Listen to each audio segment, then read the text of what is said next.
The world's climate scientists tell us that the highest safe level of emissions would be around 350 parts per million of carbon dioxide and greenhouse gases in the atmosphere. We're already at 400. They tell us that the sort of safest we could hope to do without having perilous implications as far as drought, famine, human conflict, major species extinction would be about a 2 degrees Celsius increase in temperature. We're rapidly approaching that, and with all the built-in carbon dioxide that's already in the atmosphere, we're easily going to exceed that. So on our watch, we are facing the next major extinction of species on the Earth that we haven't seen since the time of the dinosaurs disappearing. When whole countries go underwater because of sea level rise, when whole countries find that there's so much drought that they can't feed their population, and as a result they need to desperately migrate to another country or invade another country, we're going to have climate wars in the future. And what about livestock and animal agriculture? Well, what about it?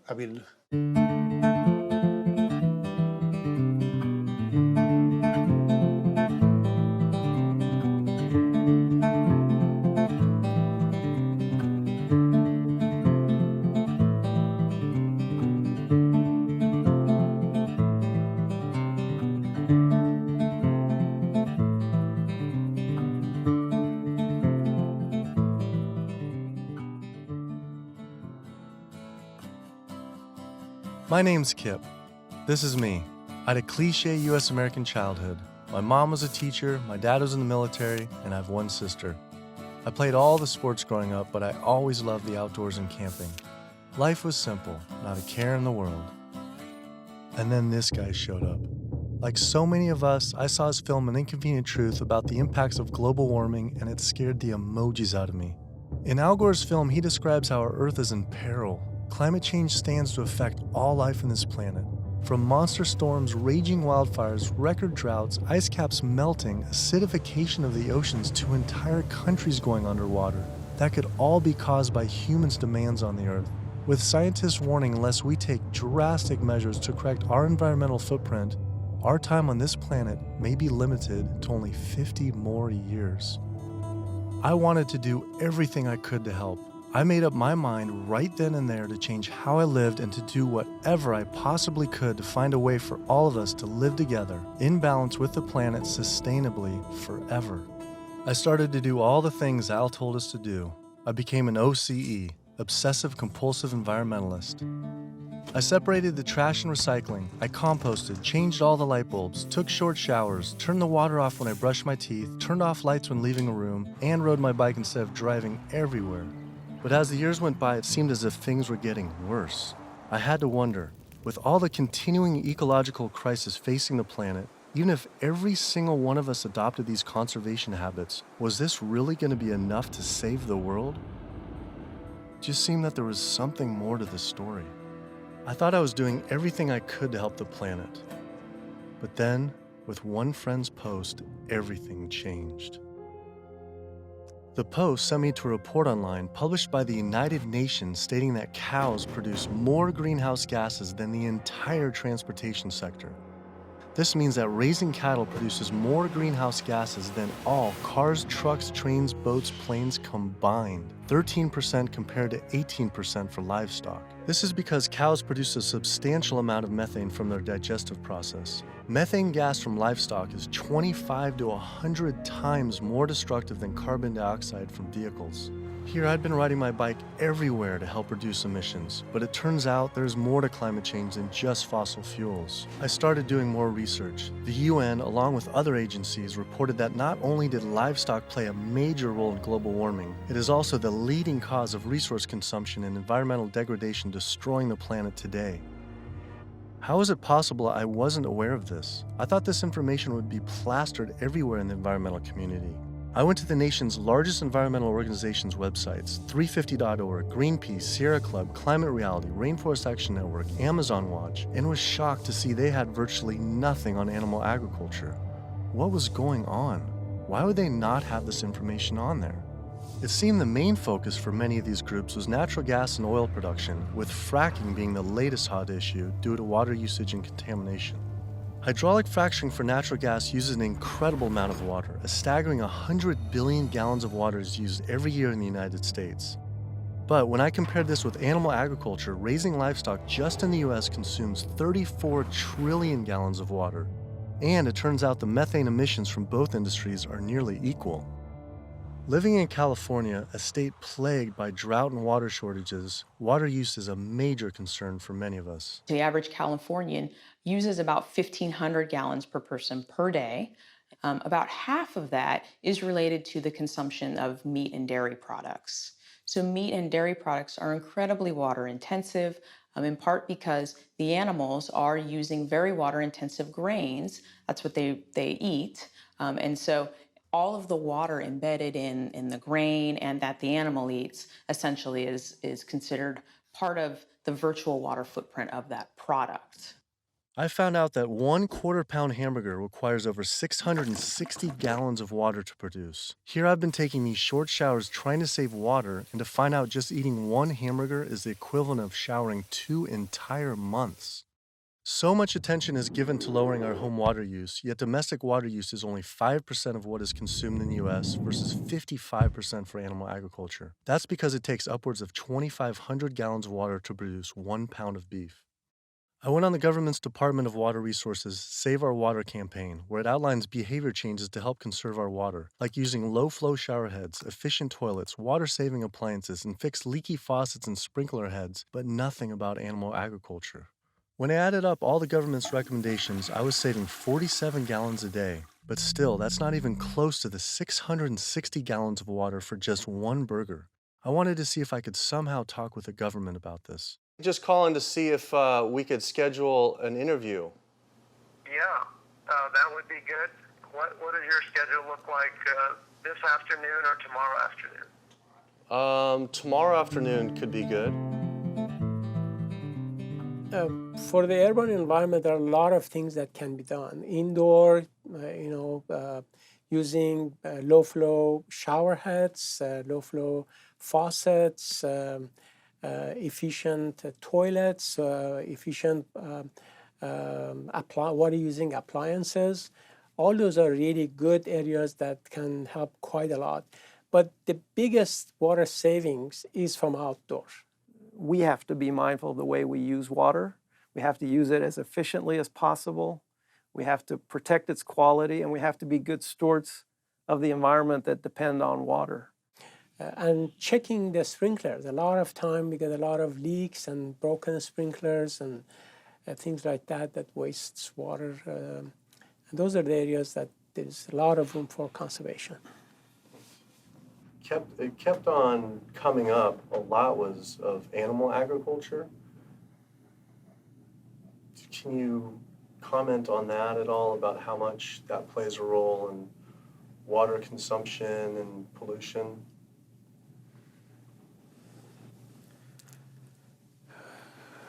That's not my area. There's one study that found that 1 pound of beef, 2,500 gallons of water. Yeah. Yeah. Eggs is 477 gallons of water, and cheese almost 900 gallons. I mean, I guess it's one simple, why isn't it on Save Our Water? Just, it's kind of like if you went to someone's house and my neighbor has a faucet, dripping, and then you see this giant hose turn full blast until 660 gallons of water are shooting out into the street, flooding the entire street. I think I would say, hey, turn that off, please. It seems like it's a huge thing that we could be doing by far more than anything else. Just like, if that is really the case. I think that the water footprint of animal husbandry is greater than other activities. There's no ifs, and, or buts about it. That would be really powerful, just rather than waiting till we're in a drought. What do you think about just starting now, and whoever's in charge of the Save Our Water, hey, let's start encouraging people to eat less meat now, because these studies are coming out. I don't think that'll happen. Why? I don't think that'll happen. Why? Because of the way government is set up here. That's interesting, though. Why though?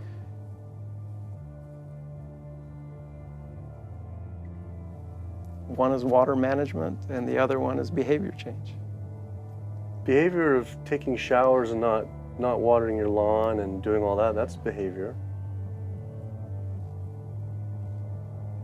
Yeah. Wow. Clearly, the government did not want to talk about this issue. Their inability to answer, along with the environmental organization's silence on the topic of animal agriculture, made it seem something more was going on. I started doing more investigating on the impacts of livestock and found out the situation was actually worse than I had thought. In 2009, 2 advisors from the World Bank released an analysis on human-induced greenhouse gases, finding that animal agriculture was responsible not for 18%, as the UN stated, but was actually 51% of all greenhouse gases. 51%. Yet all we hear about is burning fossil fuels. This devastating figure is due to clear-cutting rainforests for grazing, respiration, and all the waste animals produce.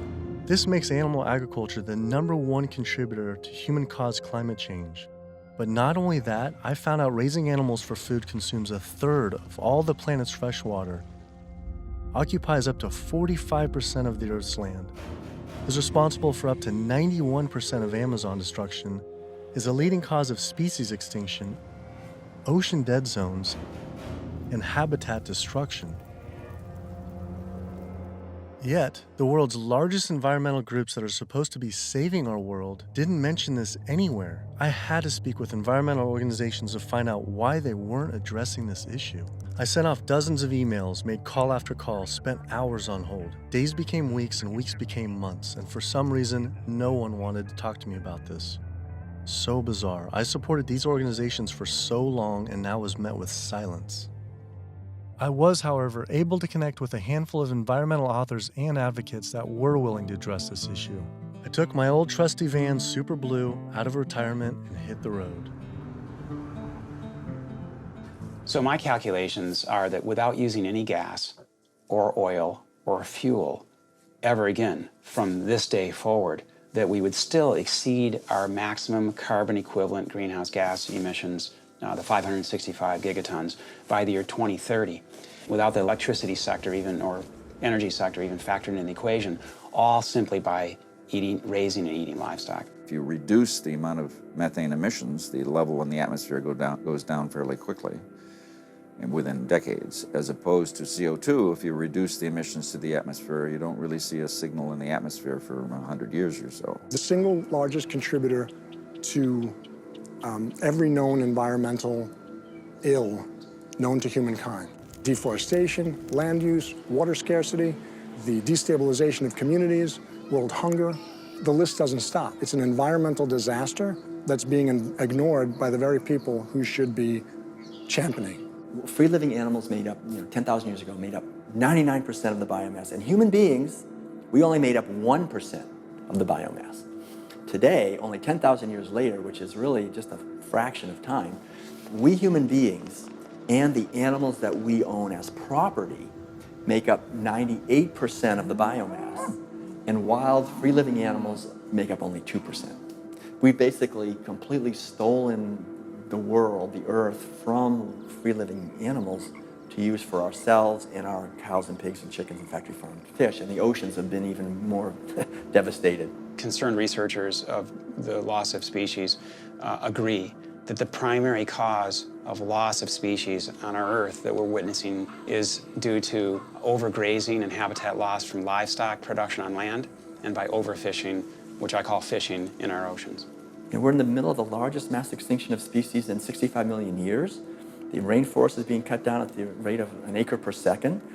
And the driving force behind all of this is animal agriculture, cutting down the forest to graze animals and to grow soybeans, genetically engineered soybeans to feed to the cows and pigs and chickens and factory farmed fish. 91% of the loss of rainforest in the Amazon area thus far to date, 91% that's been destroyed, is due to raising livestock. The leading cause of environmental destruction is animal agriculture. I just couldn't understand why the world's largest environmental organizations were not addressing this when their entire mission is to help protect the environment. But that's the thing too, is they say, use less coal, ride your bike. What about, eat less meat? Yeah. I think they focus grouped it and it's a political loser. In terms of, because they're membership organizations, a lot of them. They're looking to maximize the number of people making contributions, and if they get identified as being anti-meat or challenging people on their everyday habits, that's something that's so dear to people that it will hurt with their fundraising. They do not want to address the primary driving cause of environmental devastation, which is animal agriculture, because they're businesses and they want to make sure that they have a reliable source of funding. I went invited to a meeting with Al Gore and some years ago now, and made these methane arguments, and he was really pushed back. And that's just his argument. It's hard enough to get people to think about CO2. Don't confuse them. I think that the problem with a lot of organizations that are focused and have a laser focus don't go off message because they don't want to piss off another whole group of people that will make their lives difficult. If you listen to the majority of the major environmental organizations, they're not telling you to do much besides live your life the way you've been living it, but change your light bulb from time to time, drive less, use less plastic, recycle more. It's better for their fundraising and better for their profile to create a victim and perpetrator sort of plot line. It's like when we talk about the fact that when we have a dysfunctional family and the father is an alcoholic, that's the one thing no one talks about. Everybody goes around that, and yet it's the one thing that's causing the devastation in the relationships in the family, because no one wants to talk about it. How could these organizations not know? I mean, the issue is right in front of them. It's unmistakable at this point. And just like these organizations, they're falling over themselves to show the general public that climate change is human-caused. And in doing so, they completely fail to see what's right in front of them, that animal agriculture, raising and killing animals for food, is really what's killing the planet. That was it. No more emails, no more phone calls. I had enough. I realized if I wanted answers, I would have to go to these organizations' headquarters in person. Hi, how's it going? We're doing a full-length feature documentary, and it's on sustainability and animal agriculture plays a role. And we're seeing if we can talk to David Barr. David Barr? Yeah. Okay. Do you have an appointment with him? We've been trying for it's almost 2 months, and we haven't even had one receptive email or anything. So we're seeing if we can just set something up. Let me just get They sent out their PR person instead. She refused to be filmed and told us to turn off the camera, but promised someone from their rainforest, ocean, and climate change departments would all speak with us, finally. Next stop was to give Sierra Club a visit. Turns out they were a bit more receptive to me showing up at their doorstep. Hey, how's it going? With the climate change, what's the leading cause of that? Well, it's basically burning too many fossil fuels. So coal, natural gas, oil, tar sands, oil shale, all these new exotic fuels that are kind of hybrids between them. But that's basically what is loading up the atmosphere. So we have this greenhouse effect where the heat is getting trapped and the temperatures are soaring at a rate that has never existed in the history of the Earth. And what about livestock and animal agriculture? Well, what about it? I mean, we do it just research. A couple of the UN report says it's more. Livestock accounts for more than all transportation put together. A recent 2009 World Watch report, livestock causes 51% of all greenhouse gas emissions. Yeah, well, it is a big issue, and we need to address that as well. But, there's just so many different potential sources of methane and carbon emissions. If the number one leading cause is animal agriculture and meat consumption, then doesn't that need to be the number one focus, if not the number two? Well, That's your assessment. Our assessment is different. That was bizarre. So Greenpeace got back with me today and said, "It was great to meet with you yesterday. I've spoken with various people here at Greenpeace about your request, but I'm afraid we're not going to be able to help this time. Thanks again, and we wish you the best of luck." Greenpeace's response reminded me of the statistic that 116,000 pounds of farm animal excrement is produced every second in the United States alone. That is enough waste per year to cover every square foot of San Francisco, New York City, Tokyo, Paris, New Delhi, Berlin, Hong Kong, London, Rio de Janeiro, Delaware, Bali, Costa Rica, and Denmark combined.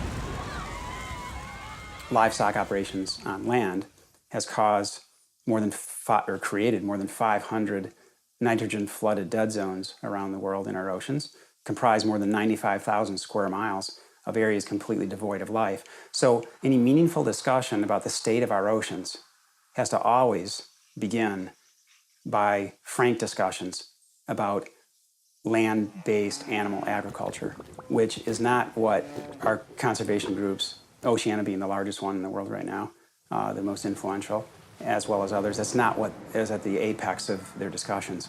I went on my favorite ocean protection organization's website, Surfrider Foundation, to see what they were doing about this. Mostly what I found were campaigns about plastic bags and trash, but nothing about animal agriculture. What is the number one coastal water quality issue polluter? I mean, a lot of it, it's actually, we call it the toxic cocktail, because it really is this sort of diffuse source. So it's, heavy metal from tires and brakes and cars, heavy metals. It is these herbicides and pesticides. So it's really it's kind of picking up the everything we leave on the ground and collecting it together and pushing it out into the ocean. So it's hard to actually target one thing. When we're doing our research on this particular one and runoff, and just kind of increasingly as we're interviewing more and more people, it keeps coming up. The animal agriculture as being, and we read animal agriculture as being the number one water polluter, considerably by more than any other. Yeah, that's interesting. I think, I guess it depends on the regions that you focus on, like the urban areas, which is sort of like where we are here in Southern California. We don't see that because there's not a lot of sort of agricultural farms, but if you look in the mid-Atlantic, sort of Maryland, Virginia, North Carolina, that region, I know there's a lot of poultry farms and a lot of hog farms, and it's a huge waste issue. I was surprised that not only did they not focus on farm runoff, but they also didn't mention any campaigns about how our oceans are in near collapse. The UN reported that 3/4 of the world's fisheries are overexploited, fully exploited, or significantly depleted due to overfishing. The oceans are under siege like never before, and marine environments are in trouble. And if we don't wake up and do something about it, we're going to see fishless oceans by the year 2048. That's the prediction from scientists. The fact that when people look at fishing, sometimes they're only looking at the fact of the animals who are actually consumed by humans, and we're not necessarily looking at all the animals who are caught in the drift nets, all the other animals who are killed in the industry. And when you look at even the shrimping industry has done a lot to devastate the planet as well in terms of breaking down natural barriers that we have to protect the islands. We're at over 28 billion animals were pulled out of the ocean last year. They're not ever given a chance to recover. They can't recover. They don't multiply that quickly. They don't, they don't come back. We're not giving them an opportunity. The oceans are in complete collapse. The large fish species are nearing extinction. The way fishing is done today to feed the demand for 90 million tons of fish is primarily through massive fish nets. For every single pound of fish caught, there's up to 5 pounds of untargeted species trapped, such as dolphins, whales, sea turtles, and sharks, known as bykill. If we were to imagine this same sort of practice happening on the African savanna, targeting gazelle, but in the process scooping up every single lion, giraffe, ostrich, and elephant, nobody would stand for it. Yet, this is what is happening in our oceans every single day. Between 40 and 50 million sharks each year are killed in fishing lines and fishing nets as bykill. then their fins might be cut off or not cut off, but they're caught initially as bykill, and it's from fishing. It's from fishing in a sustainable manner, in many cases, for fish that are labeled sustainable by, for instance, Oceana and these sustainable certified organizations. So my thought is that why would we want to stop at banning shark fin soup if you're concerned about sharks, which all these organizations are, and most of the public at large is now. If we really are concerned about sharks, we would ban fishing. I went on the world's largest ocean conservation group's website, Oceana, to see what they were doing about this. On their site, along with a TED Talk by CEO Andy Sharpless, I was astounded to read they actually recommend that one of the best ways to help fish is to eat fish. With the world's fish population in near collapse, this seems like saying the best way to help endangered pandas is to eat pandas. I couldn't understand how Oceana could say we could remove close to 100 million tons of fish per year, and that could somehow be sustainable and good for our oceans. Many of the species that are nearing extinction have done so, are being ravaged and becoming nearly extinct in a declining fashion and haven't recovered on the watch of Oceana and on the watch of Marine Stewardship Council, and very much on the watch of Monterey Bay Aquarium Seafood Watch, which I mentioned in one of my lectures. That's they're aptly named because that's what they're doing. They're sort of watching this happen instead of aggressively halting it.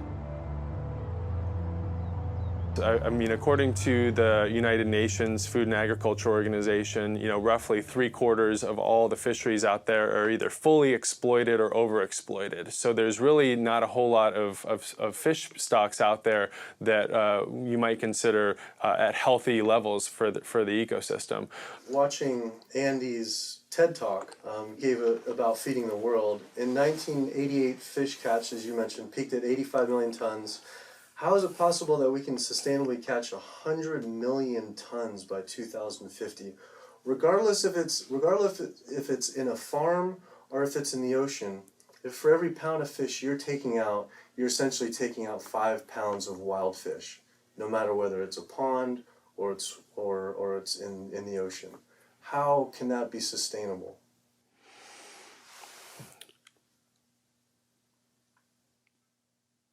The ultimate question, right, is that there is a tremendous amount of natural production that is basically coming out of the oceans all the time. So we have a massive amount of upwelling from our ocean conveyor belt that's bringing up ancient 1,000-year-old nutrients, and our ecosystems are turning that into fish. Yes, they're eating each other, and you're losing some of that production every step up in the food chain, but you get more every year. You can fish and take some out, and next year there will be more. And if we do that right without ultimately hitting the fundamental driver, it's sort of like living off the interest, right? As long as you don't bring your principal down, right, if you're investing in something, as long as you're not hitting into that principal and your principal remains high, you could potentially live off the interest forever. And that's the basic idea with fish. With our population right now, what we're doing is if it's 75% depleted, the fishery is now depleted. And it's a good analogy with money. We're not living off our interest. We're in extreme debt. And if our population who's trying to live as a family on the same amount of money, and it's increasing 35% to 9 billion people, right? Isn't it just, hey, we got to stop spending money? Yeah. We need to stop eating fish. Well, if you could bring the principle back. Fishing of any type is depleting not only the species, but you get into this serial depletion where one fish species will be minimized, and the fishing industry for that fishery will move on to the next species. And it's called serial depletion, aptly named. And in the process, so the fish are being lost, not only the species is being lost, but the next in line is being lost, and then the mechanism is still extremely destructive. So they're losing the fish species, but it needs to be kept in mind they're also destroying habitat. I think they came up with this term, sustainable fishing, to make ourselves feel good about eating fish and continuing to take fish out of the oceans, when in fact, really, it's Sea Shepherd's position that there is no such thing as sustainable fishing. Seafood is not a protein source for a sustainable protein source for the feeding of the planet, of the people on the planet. It's just not. People don't want to hear it because that makes them feel like they have to take action. They have to stop doing something, and a lot of people don't want to, and people don't want to, they don't want to put it out there because it's uncomfortable. They don't want to propose to tell people what to do, but we're at a point where we all have to be cognizant and we have to realize and we have to take an action. Our founder, Captain Watson, likes to say, if the oceans die, we die. That's not a tagline, that's the truth. Perhaps the only other ecosystem that is being destroyed at such a rapid rate are the world's rainforests. Our global rainforests are essentially the planet's lungs. They breathe in CO2 and exhale oxygen. An acre of rainforest is cleared every second, and the leading cause is to graze animals and grow their feed crops. That is essentially an entire football field cleared every single second. And it is estimated that every day, close to 100 plant, animal, and insect species are lost due to rainforest destruction.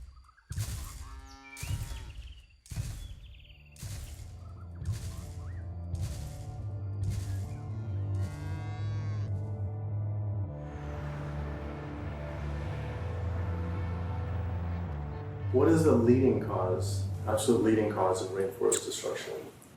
Human intervention into rainforests is the leading cause. And so it's either for logging or it's for agribusiness. And that's when you're looking at the top global drivers, it will vary a bit by the rainforest that you're talking about. But the way that we're choosing to use these natural resources on a large industrial scale is the leading driver. When I went on Rainforest Action Network's website, I couldn't believe I didn't see anything about cattle. But I did see they had a large campaign against palm oil. Palm oil plantations are causing tremendous deforestation in the Indonesian rainforest. It is estimated that palm oil is responsible for 26 million acres being cleared.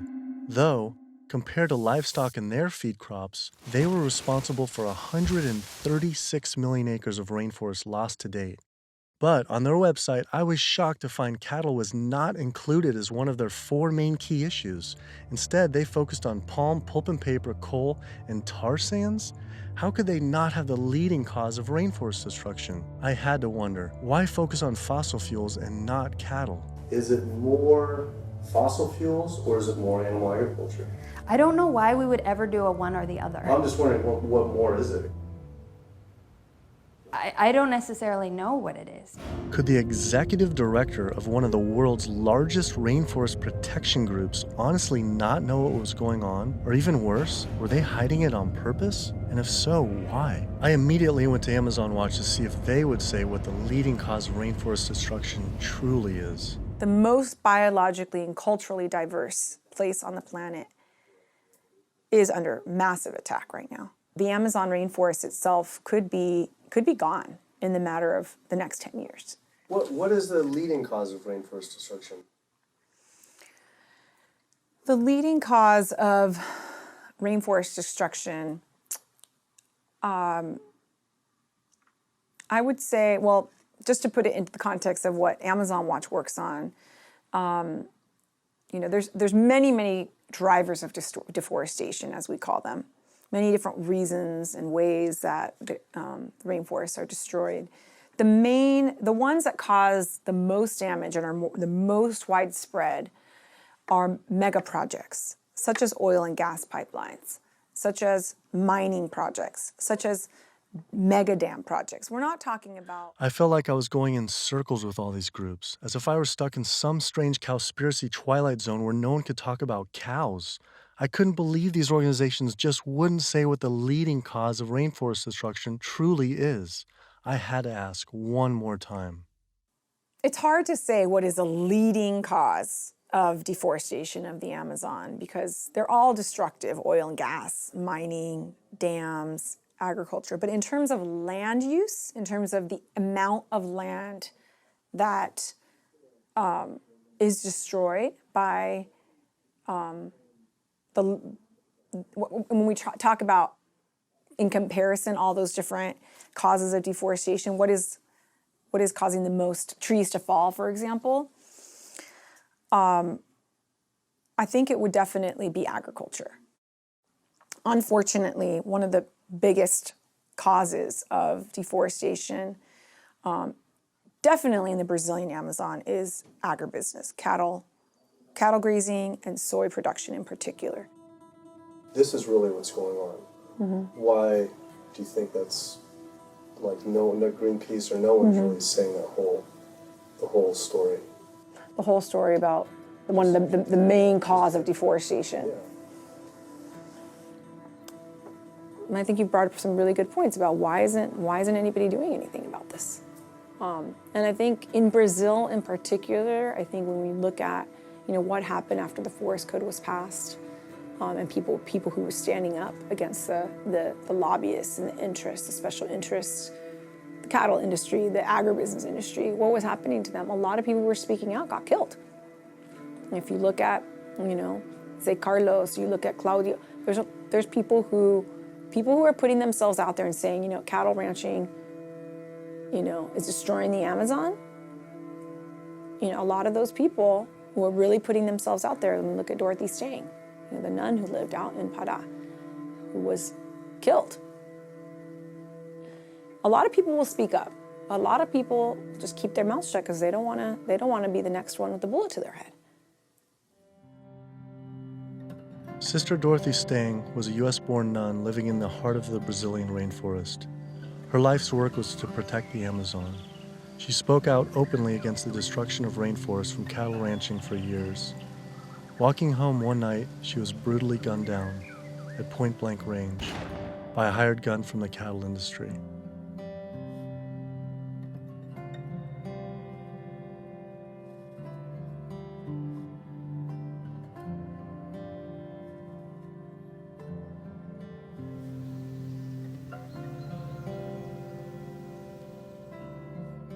After Greenpeace's initial denial for an interview, I wrote again, begging they reconsider. Greenpeace got back again and said again, I'm afraid we've explored the options here in terms of helping you and are not going to be able to be involved this time. You mentioned you were also speaking to Oceana. I'm sure they'll be able to give you some great quotes about ocean-related issues. Thanks again for thinking of us. Unbelievable. With Greenpeace unwilling to be interviewed, I had to find a different avenue for answers. There's something really fishy going on over there. Fortunately, I found a former Greenpeace board of director who now speaks openly about the industry. Environmental organizations, like other organizations, are not telling you the truth about what the world needs from us as a species. It's so frustrating when the information is right before their eyes. It's documented in peer-reviewed papers and journals. It's there for everybody to see, but the environmental organizations are refusing to act. Nowhere do you find in their policies, and nowhere do you find in the Greenpeace mission that diet is important, that animal agriculture is the problem. They are refusing, like other environmental organizations, to look at the issue. The environmental community is failing us, and they're failing ecosystems. And it's so frustrating to see them do this. NRDC, the Earth's best defense. All right, so here they actually do have a few things on animal agriculture. The leading cause of environmental degradation is too much pollution and too many engines churning too fast in too many places around the globe. Lately, in 2009, a World Watch report that livestock causes 51% of greenhouse gas emissions, and transportation is around 13, and then the low end, the UN was around 18 to 30, which is more than all transportation, all put together. Internationally or nationally? Yeah, I think energy production and transportation are still major sources. So I think, I guess I'm not going to comment on that because I'm not familiar with those numbers. So it's, don't quote me on this, but that's cow farts. That's what I think what that is. I think that's cow farts.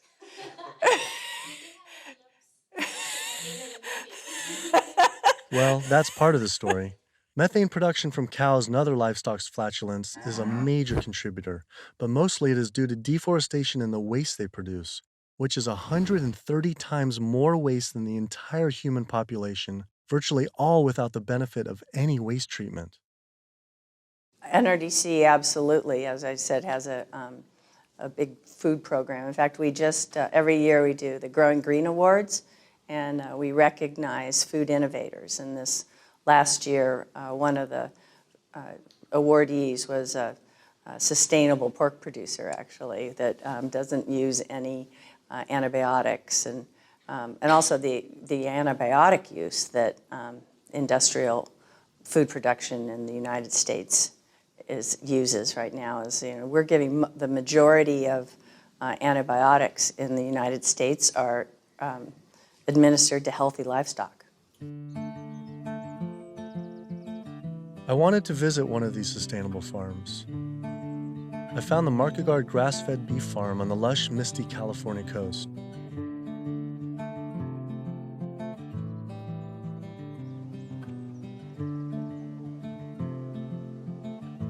I met Eric and Donegal Markegard and their 4 children. Leah and Larry are usually up at 6 and out, milking the cows, slopping the hogs.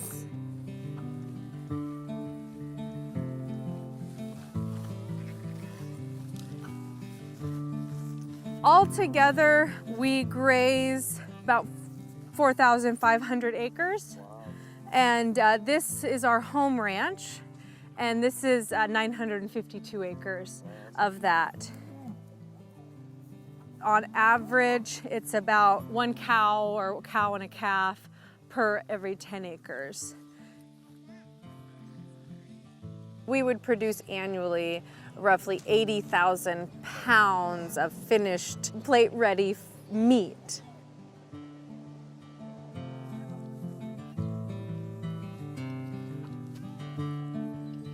We keep about 10 pigs in roughly a 50-acre area, and we move them around in 10-acre pastures. Some people think that pigs are dirty and gross, but I really like them. They know people, and they'll be friends and really nice. And they could be like your best friend, or could be like your sister. See? They know you when you get to know them. I mean, I shouldn't be bonding, but you have to have nice pigs. Why shouldn't you bond with them? Well, because they're going to turn into bacon. Oh. But these pigs are about 7 months old now. That's it? Wow. So these bigger ones are getting ready to be killed. Those 2 smaller ones there, they could grow up a few more months. I love animals, and that's why I'm in the meat business. It's what more of society needs to see, is that packaged piece of meat is a living animal, living and breathing creature that, yeah, it's hard. It's hard. But like what Donegal said earlier, we do it because we love them. With the land use, there's anywhere between, with industrial, as low as 2 to 2.5 acres per cow, all the way up to some, depending, it's not as lush as this, up to 35 acres. Yeah, we have a ranch in South Dakota that's 50 acres. 50 acres per. Yeah, it's about 50 acres, yeah. And why is that? Same thing, it was just farmed and robbed of all the nitrogen, the land also was abused, seasonal, and right? it's also seasonal. Is it possible, and is it practical for the whole world to, say, have grass-fed cattle? And like, say, Brazil, where, 80%, supposedly 80% of the rainforest was destroyed for cattle. What are your thoughts on that? They shouldn't be eating beef. If their environment wasn't designed to raise beef, then they shouldn't be eating it. Yeah. How do you offset the carbon footprint of livestock?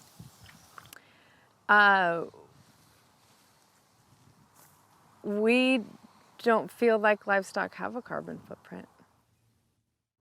I left there feeling confused. And as far as grass-fed beef not having a carbon footprint, it actually sounded like it could make sense until I added up the numbers on land use and population. If we were to use the market guard model of raising animals, which requires 4,500 acres producing 80,000 pounds of meat, the average American eats 209 pounds of meat per year. If that was all grass-fed beef, only 382 people could be fed on their land. That equates to 11.7 acres per person times 314 million Americans, which equals 3.7 billion acres of grazing land. Unfortunately, there are only 1.9 billion acres in the U.S.'s lower 48 states. Currently, nearly half of all United States land is already dedicated to animal agriculture. If we were to switch over to grass-fed beef, it would require clearing every square inch of the United States, up into Canada, all of Central America, and well into South America. And this is just to feed the United States' demand on meat. But that figure doesn't even take into consideration that much of that land isn't suited to graze livestock. We would have to convert all mountain ranges to grassland, clear ancient forests and national parks to grazing, and demolish every city just to make room to graze cows. Just like Brazil, the United States isn't suited to meet the demands for meat. It takes 23 months for a grass-fed animal to grow to the point, to the size and age that it's slaughtered, whereas a grain-fed takes 15 months. So that's an additional 8 months of water use, land use, feed, waste, and in terms of a carbon footprint, it's a huge difference. Turns out, due to land use, grass-fed beef is more unsustainable than even factory farming. I had to come to terms with the fact there was no way to sustainably raise enough animals to feed the world's current demand on meat, and had my doubts on dairy as well. But I did want to talk with a premier organic dairy company to see if they believed their product was sustainable for the world's population.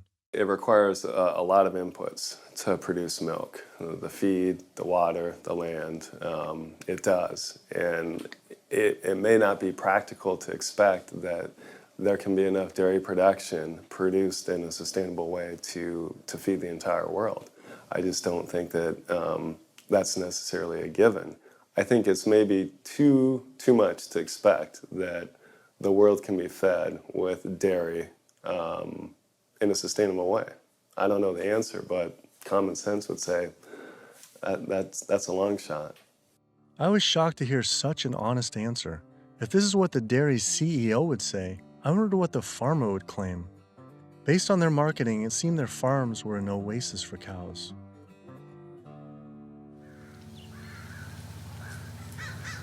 It was not what I expected.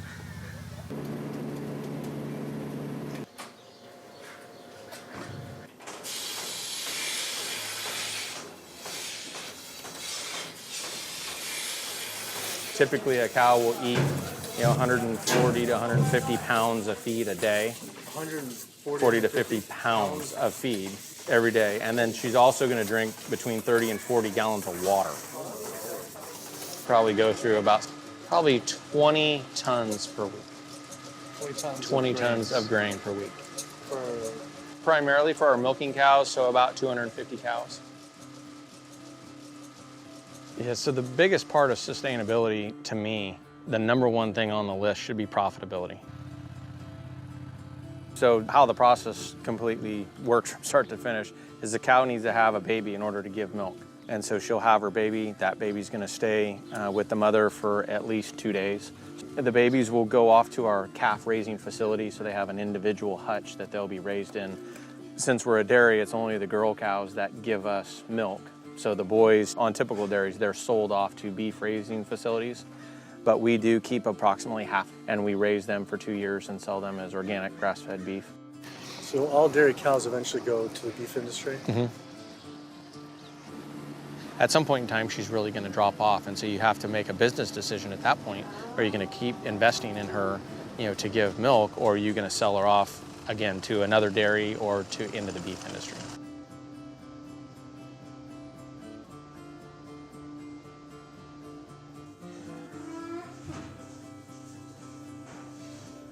There's very few places on this planet that have this type of environment. But the demand on dairy-based protein in the world is only going to increase. And there's not enough land on the planet to do this type of dairying around the world. It's just the environment is not going to be that way. The land's not there. So I guess on a global scale, a conclusion would be dairy is not sustainable. Unless we start digging up houses and putting pastures back. And the only way to start digging up houses and development is to have less people. We only know that population is going to continue to grow. So that means more commercial dairying, I'm sure. Either that or some low demand by the people. Yeah, or some other product's going to take its place. I mean, we see there's all sorts of soy milks and almond milk and a lot of other products that are coming out, and different blends, where you take juices and proteins, and I think you'll see a lot more of that. He was right. How could cow's milk be sustainable? For when 1 gallon of milk, it takes upwards of 1,000 gallons of water to produce. Doing research on grass-fed livestock, I kept coming across the work of Alan Savory. Almost a third of the planet's land is becoming desert, with the vast majority due to livestock grazing. Savory claims that the best way to reverse this desertification is to actually graze more animals. This reminded me of Oceana saying the best way to help fish is to eat fish. This is the same man, during the 1950s, working as a research officer for the game department of what is now Zimbabwe, came up with a theory, in spite of scientific evidence, that actually elephants were the cause of desertification there. And his solution was convincing the government to kill 40,000 elephants. Yet, after 14 years of relentless slaughter, the conditions only got worse. His theory was wrong. The culling finally ended, but not until tens of thousands of elephants and their families were killed. This is not someone I would ever take ecological advice from.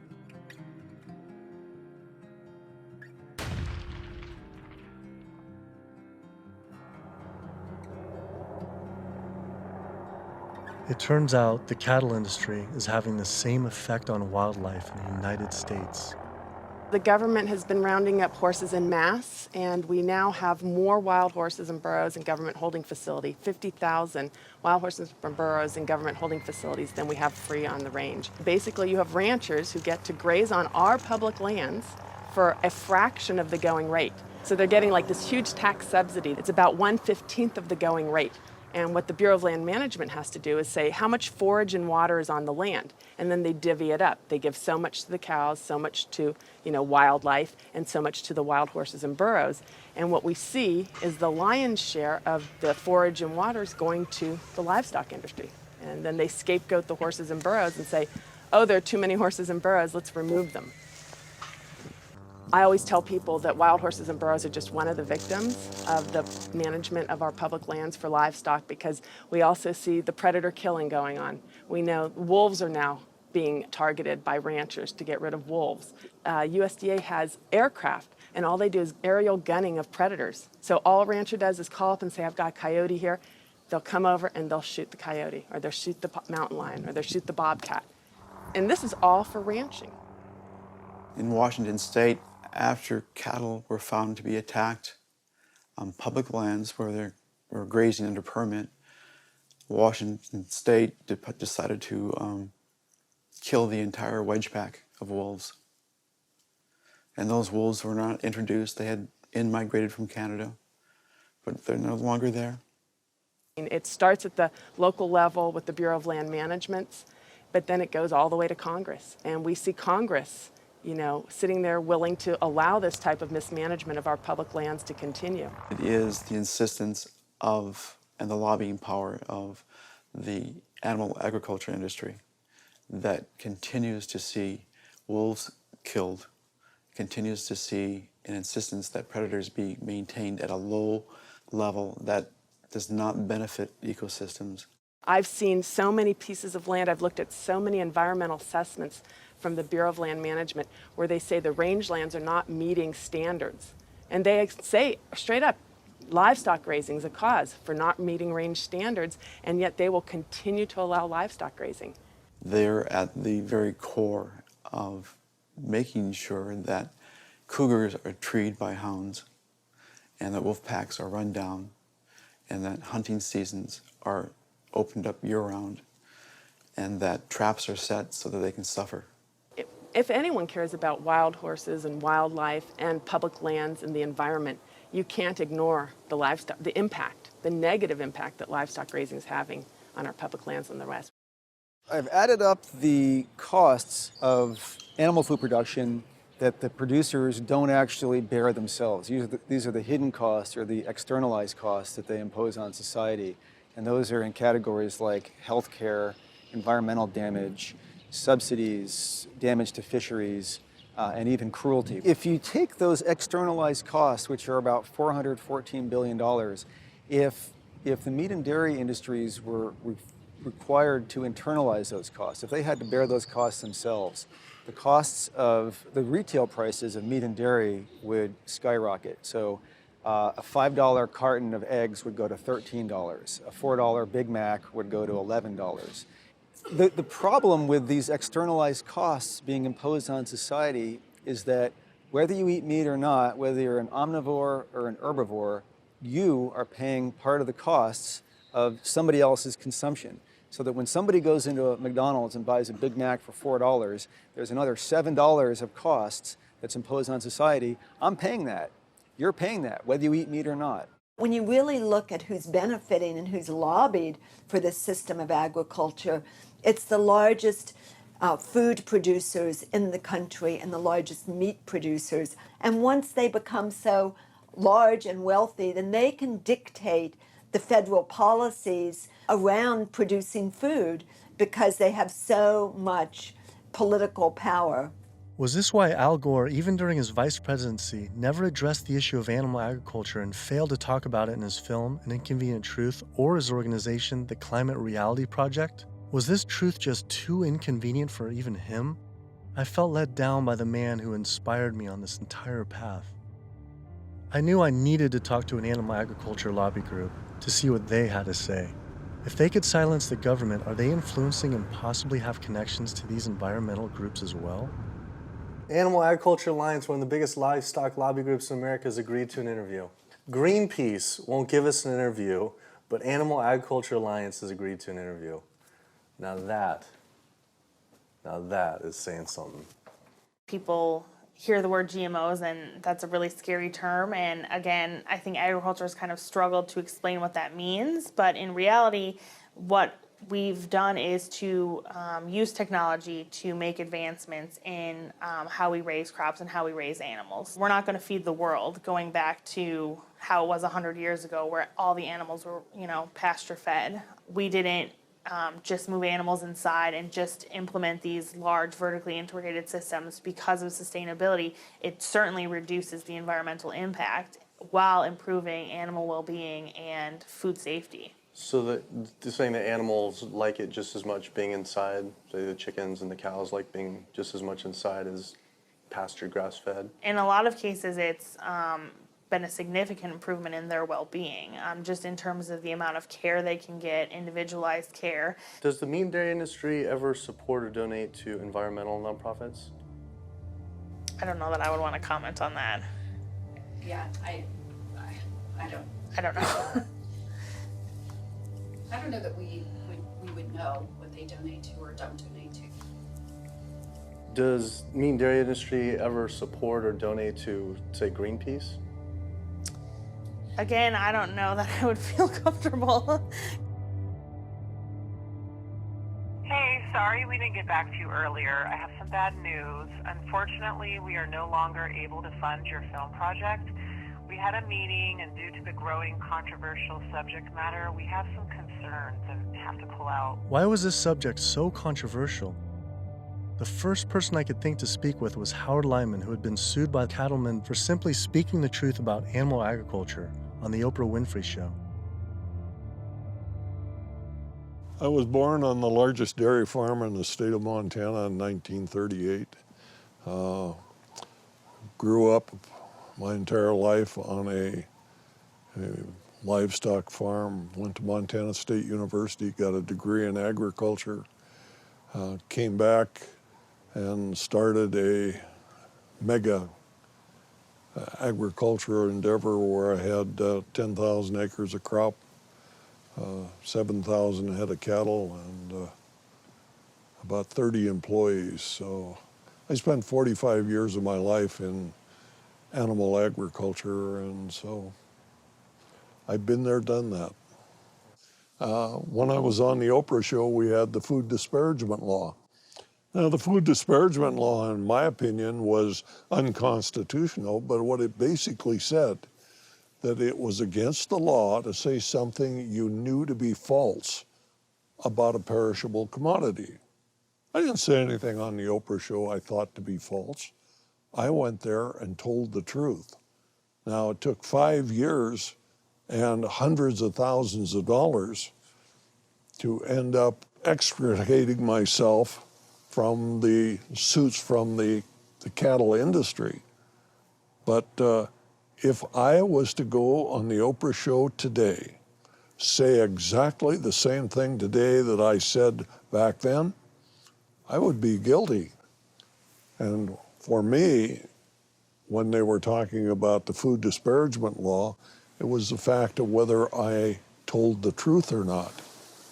You can go today and tell the truth, and you will be guilty, because if you cause a disruption in the profits of the animal industry, you're guilty under the Patriot Act. Do you think there should be any concern of us making this documentary? Of course. If you don't realize right now that you're putting your neck on the chopping block, you know, you better take that camera and throw it away. The animal agriculture industry is one of the most powerful industries on the planet. I think most people in this country are aware of the influence of money and industry on politics, and we really see that clearly on display with this industry in particular. Most people would be shocked to learn that animal rights and environmental activists are the #1 domestic terrorism threat, according to the FBI. And why is that? It's a difficult question to answer, why these groups are at the top of the FBI's priorities. I think a big part of it is that they, more than really any other social movements today, are directly threatening corporate profits. You know, when we try to find out how factory farms and how animal agriculture is polluting the environment, they try to claim exemptions to that information, either under national security terms or public safety, trademark issues, business. It's a business secret. We've seen all these attempts to keep people in the dark about what they're actually doing. You know, one of the largest industries on the planet with the biggest environmental impact, trying to keep us in the dark about how it's operating. Through the Freedom of Information Act, we obtained documents from the Counterterrorism Unit that show they are monitoring my lectures, media interviews like this one, my website, my book. Are we at risk filming this and showing it? You're going up against people that have massive legal resources. I mean, it's just overwhelming, the amount of money at their disposal, and you have nothing. And I think that fear is a big part of the tactic as well. Will was right. I was scared. When I learned about the activists being killed in Brazil, I was disturbed, but I felt removed. But to learn about American activists and journalists being targeted by the industry and FBI, my funding being dropped, I was genuinely worried and it hit close to home. Was this why no one was willing to talk about the issue? I decided to take precautionary measures with all the footage I shot.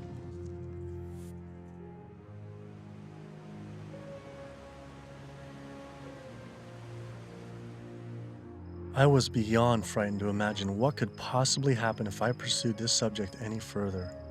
It seemed the only decision to make was to put down the cameras and walk away. But then, I realized this issue was way bigger than any personal concern I could ever have for myself. This was about all life on Earth hanging in the balance of our actions, and that you either live for something or die for nothing. And I actually had no choice all along. I decided then to surrender not to fear from the secret, but rather to a cause towards truth. I couldn't be like these environmental organizations and sit silently while the planet was being eaten alive right in front of our eyes. I had to stand up and continue on.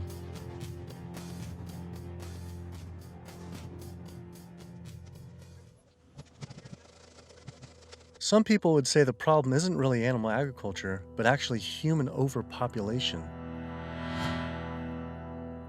In 1812, there were 1 billion people on the planet. In 1912, there were 1.5 billion. Then, just 100 years later, our population exploded to 7 billion humans. This number is rightly given a great deal of attention, but an even more important figure when determining world population is the world's 70 billion farm animals humans raise.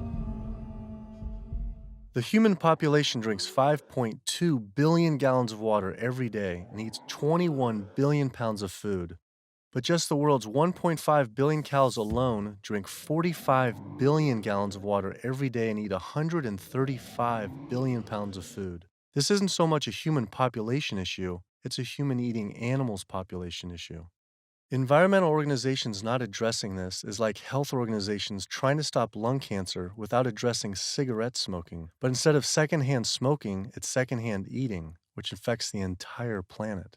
We're growing enough food right now in the world to feed between 12 and 15 billion people. We only have 7 billion people.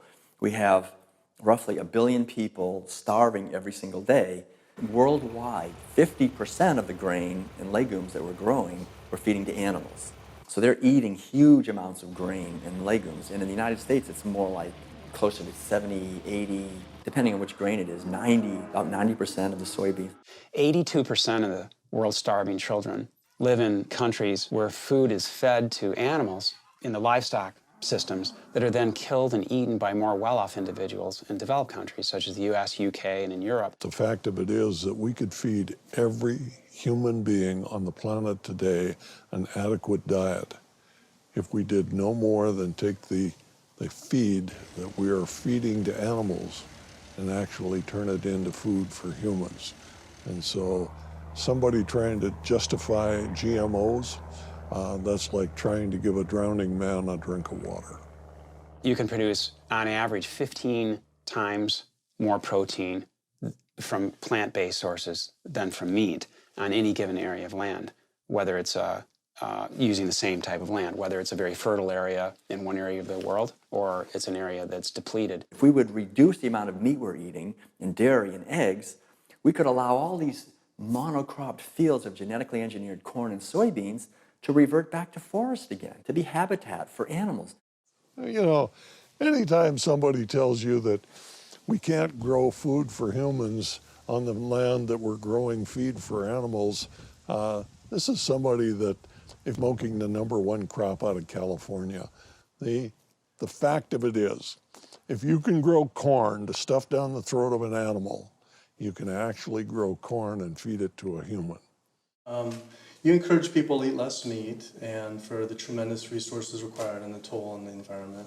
And on the animals. And on the animals. And the workers in the system. And it's a brutal system at every level. As the world population continues to grow to almost 9 billion people, do you foresee someday that we might just completely have to stop eating meat altogether? I don't know that we'll completely stop. I think that the amount of meat eaten will decline. There's no way to support 9 ounces per person per day, which is what Americans are eating now.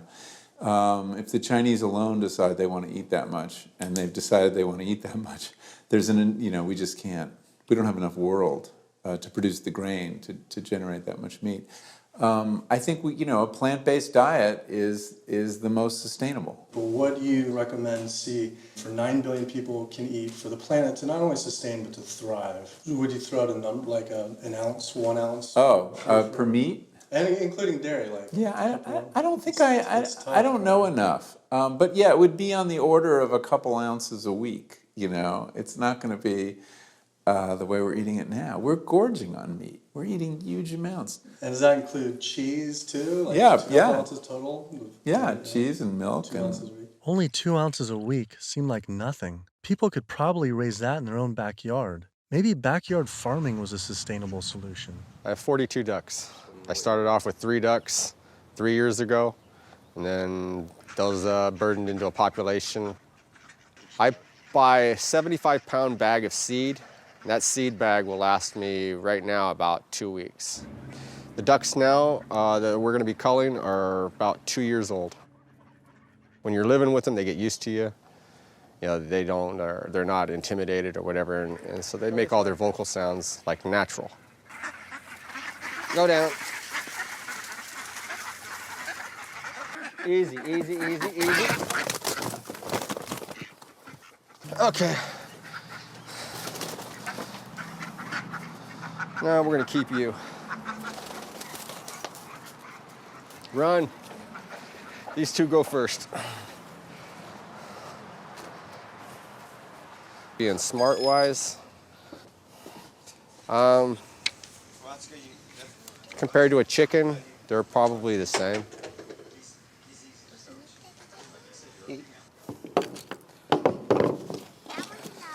Yeah, he is. Alrighty. Okay. Right there.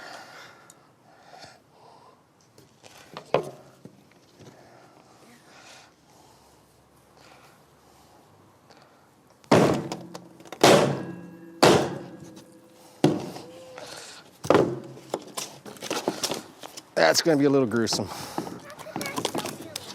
How could that still be alive? They're not. That's nerves, a nerve reaction.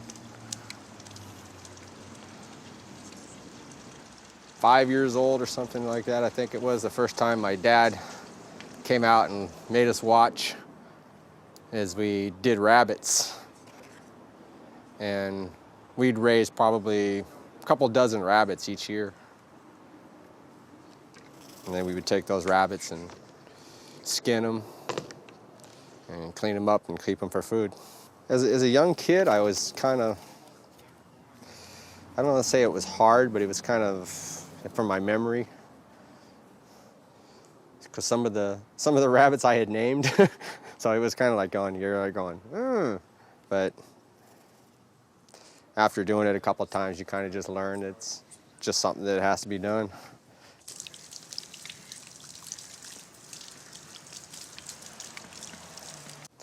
Not the fingers.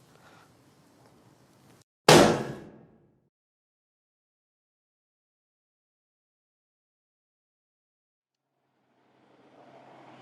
just can't do it. I don't think I could have someone else do it for me. If I can't do it, I don't want someone else doing it for me.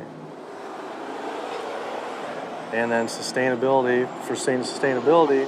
75 pounds is 2 pounds per, so it's a pound per week per duck.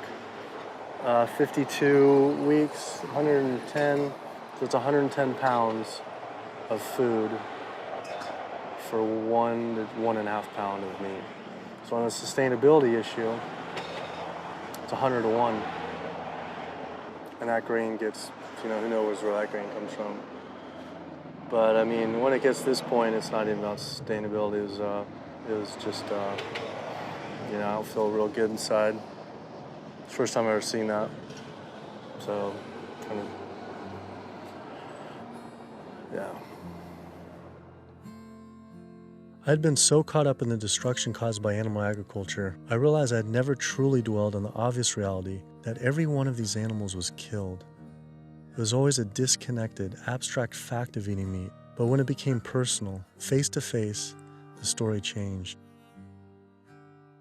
I had already scheduled weeks in advance to film another backyard slaughter of a chicken that stopped producing eggs.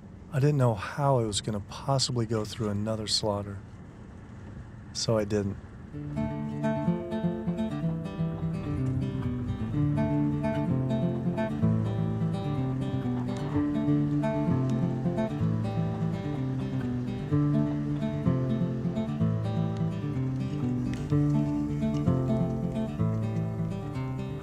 Animal Place is a farm animal sanctuary in Northern California that focuses on rescuing animals from the animal agriculture industry.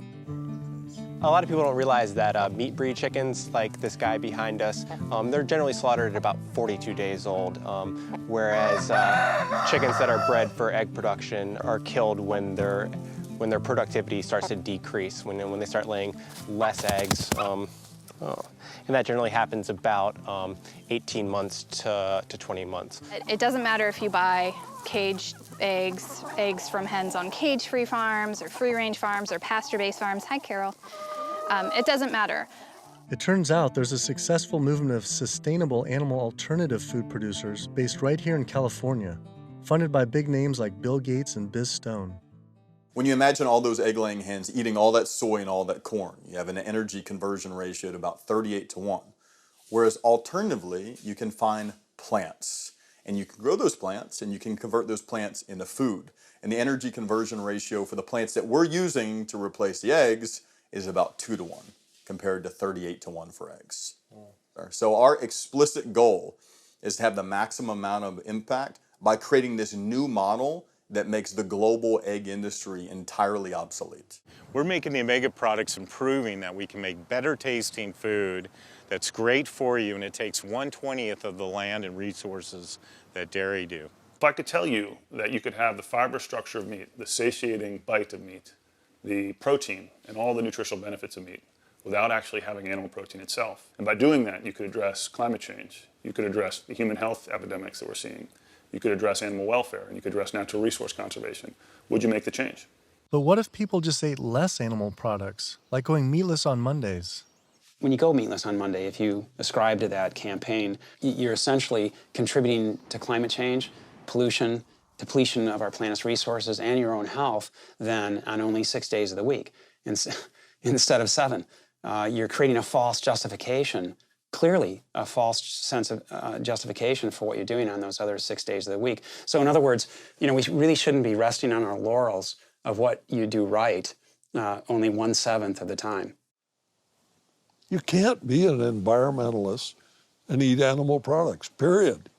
Kid yourself if you want. If you want to feed your addiction, so be it. But don't call yourself an environmentalist. I knew I had to stop eating all animal products. I wanted to help the planet be sustainable, but I needed to sustain myself. I had doubts about being healthy and not eating meat, dairy, and eggs. All I knew was a standard American diet I grew up on. Is it even possible to be a healthy vegetarian or vegan? Is it possible to be a healthy vegetarian or vegan? I became vegan for, 32 years ago now, and I run several miles every day. I go biking 40, 50 miles through the countryside. I work long hours. I feel great. It's nice waking up in a light, trim body every day. And so many of my vegan friends and patients, are just, they're thriving since their transition to a vegan diet. So yes, and I've seen vegan moms go through healthy vegan pregnancies and deliver healthy vegan children and raise them into tall, full-size, intelligent vegan adults. And yes, certainly all the nutrients are there in the plant kingdom to do this. That is correct.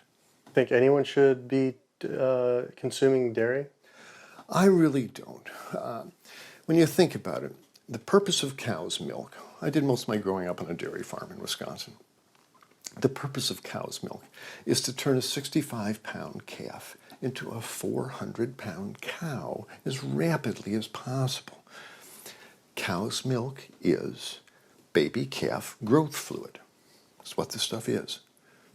Everything in that white liquid, the hormones, the lipids, the proteins, the sodium, the growth factors, the IGF, every one of those is meant to blow that calf up to a great big cow, or it wouldn't be there. And whether you pour it on your cereal as a liquid, whether you clot it into yogurt, whether you eat it into cheese, whether you freeze it into ice cream, it's baby calf growth fluid. And women eat it, and it stimulates their tissues, and it gives women breast lumps. It makes the uterus get big, and they get fibroids, and they bleed, and they get hysterectomies, and they need mammograms, and gives guys man boobs. Cow's milk is the lactation secretions of a large bovine mammal who just had a baby. It's for baby calves. I tell my patients, go look in the mirror. Do you have big ears? Do you have a tail? Are you a baby calf? If you're not, don't be eating baby calf growth fluid in any level. There's nothing in it people need. It was a relief to hear I didn't have to eat any animal products to be healthy and even thrive, but I still thought you needed animal manure to grow organic agriculture. It turns out there's an entire movement with people growing food without any animal inputs. I visited Earthworks Urban Farm in Detroit, where they are working with and growing food for the low-income community. We tend to see ourselves as individuals in a bubble, and forget that we inhabit this land and this earth with other creatures. And so we have to learn how to share more, I guess. Jaws here is working on his garden. You'll be surprised what you can do with what seems to be not a lot of space. About a 4x8. Yeah. What's your goal this year? How much do you think you can maximize that? I would push for 100 at least. 100 Least. pounds. Least. Wow. That's amazing. So, the 1 full year after this was constructed, we doubled our yield to over 14,000 pounds of food. 14,000 pounds? On Yeah. about how many acres? About 2.5. So as much food as we produce and we grow, or the earth helps us grow, is we also have to return those nutrients back to the soil. So we like to think of our work as being regenerative, that we're putting as much life-giving substance in the ground as we're taking out. So just kind of healthier and safer to use vegetarian or vegetable composting and stuff? Yeah, that's what we found. But also because it takes less time and it's a lot easier to manage. A lot easier, yeah. Yeah. And the soil is just as rich. No. Yeah, absolutely. Not only is it the organic more compassionate, it's also more efficient. And in a society with this many billions of people, we need to be as efficient as possible. Some people might go back and say, if we embrace this primitive approach of only wild animals everywhere, and we go back to like a hunter-gatherer system, that sounds great. But that was 10 million people on the entire continent. Maybe a little bit more, a little bit less, no one really knows.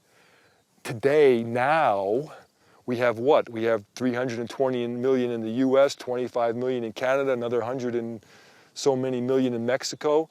So North America is up to almost 450 million people. Trying to figure out a way to bring animal agriculture in balance with 450 million hungry people is impossible. This is amazing. I didn't believe it when I first learned it, but 216,000 more people are born to the planet every day. Every day. It's extraordinary. But what's really extraordinary is you need, per day, 34,000 new acres of farmable land. It's not happening. To feed a person on an all-plant-based vegan diet for a year requires just 1/6 of an acre of land. To feed that same person on a vegetarian diet that includes eggs and dairy requires 3 times as much land. To feed an average U.S. citizen's high-consumption diet of meat, dairy, and eggs requires 18 times as much land. This is because you can produce 37,000 pounds of vegetables on 1.5 acres, but only 375 pounds of meat on that same plot of land. I also learned the comparison doesn't end with land use. A vegan diet produces half as much CO2 as an American omnivore, uses 1/11th the amount of fossil fuels, 1/13th the amount of water, and 1/18th of the amount of land. After adding this all up, I realized I had the choice every single day to save over 1,100 gallons of water, 45 pounds of grain, 30 square feet of forested land, the equivalent of 20 pounds of CO2, and one animal's life every single day. If we all, as a society, did go vegan and we moved away from eating animal foods and toward a plant-based diet, well, what would happen? If we didn't kill all these cows and eat them, then we wouldn't have to breed all these cows because we're breeding cows and chickens and pigs and fishes. We're breeding them and over and over again, relentlessly. So if we didn't breed them, then we wouldn't have to feed them. If we didn't have to feed them, then we wouldn't have to devote all this land to growing grains and legumes and so forth to feed to them. And so then the forest could come back. Wildlife could come back. The oceans would come back. The rivers would run clean again. The air would come back. Health would return. Renewable energy infrastructure, such as building solar and wind generators all over our country to reduce climate change, I mean, that's a pretty good idea, but it's projected to take at least 20 years. And at least minimally $18 trillion to develop. It's important to realize that we don't have that long of a time frame. We just talked about how it might be a 3 to 4 year time frame. So we don't really have 20 years, and we really don't have $18 trillion to develop these. So another solution to climate change, we could stop eating animals. And it could be done today. It doesn't have to take 20 years, and it certainly doesn't have to take $18 trillion because it costs nothing. Some people say, well, let's fix CO2 and then we can worry about the methane. Well, it's the other way around. It actually makes sense. Do something about methane because you get a response right away. Quietly and unmistakably, the most powerful thing that someone can do for the environment. No other lifestyle choice has a farther-reaching and more profoundly positive impact on the planet and all life on Earth than choosing to stop consuming animals and live a vegan lifestyle. Do you realize 75% of Americans consider themselves to be environmentalists. You don't think we couldn't solve this problem in a heartbeat? I'll tell you what, all we would need is for the environmentalists to live what they profess, and we'd be on a new course in the world. We will not succeed until we stop animal agriculture. And by succeed, I mean we will not save ecosystems to the extent necessary.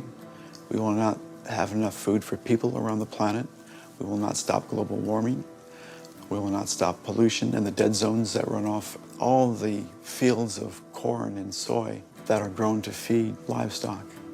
And we will not stop the hunting of wolves and other predators. Now, organic farming is one major positive step in the right direction, but we need to keep walking. We need to get beyond organics.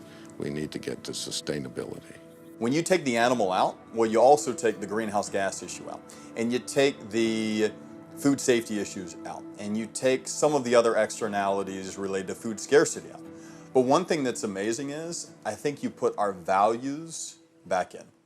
You put values like compassion and integrity and kindness, values that are natural to human beings. You put that in. You build that back into the story of our food. And I think as this begins to progress, I think it also helps people to pause before they eat that egg, before they eat that steak, before they eat that chicken nugget, and ask themselves, is that really what they want? Or do they actually want something more? I had to come to the full conclusion the only way to sustainably and ethically live on this planet with 7 billion other people is to live an entirely plant-based vegan diet. I decided instead of eating others, to eat for others. At first, like these environmental groups, I was afraid of what it'd mean to change, but now I embrace it. All this talk about sustainability sounded like our planet was on some sort of life support, and I don't want her to simply survive or to sustain, but to thrive. Life today is not about sustainability, it's about thrivability. She's given so much to us for so long, it was time to give back. 108% of everything we have. It felt good. It was in alignment. And we see this movement not just about providing cheaper and inexpensive food that everyone can have, but also a spiritual move. A move towards understanding who we really are and how we can really connect to each other. Do what you can do as well as you can do it every day of your life, and you will end up dying one of the happiest individuals that ever died. We become part of a gathering momentum of other people that's happening. This is really what's happening. This is the news. Selflessness is a nice way to be. It has all these benefits for yourself as well as the planet and other people. So it's a beautiful way to live. Ecologically, it just feels better. This is about massively transforming how our society eats because it's a necessity. It's acting on what we know and acting kindly and gently on the whole planet and with other people to accomplish the goals of living better.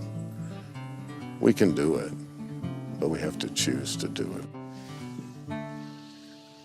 You can change the world. You must change the world.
you.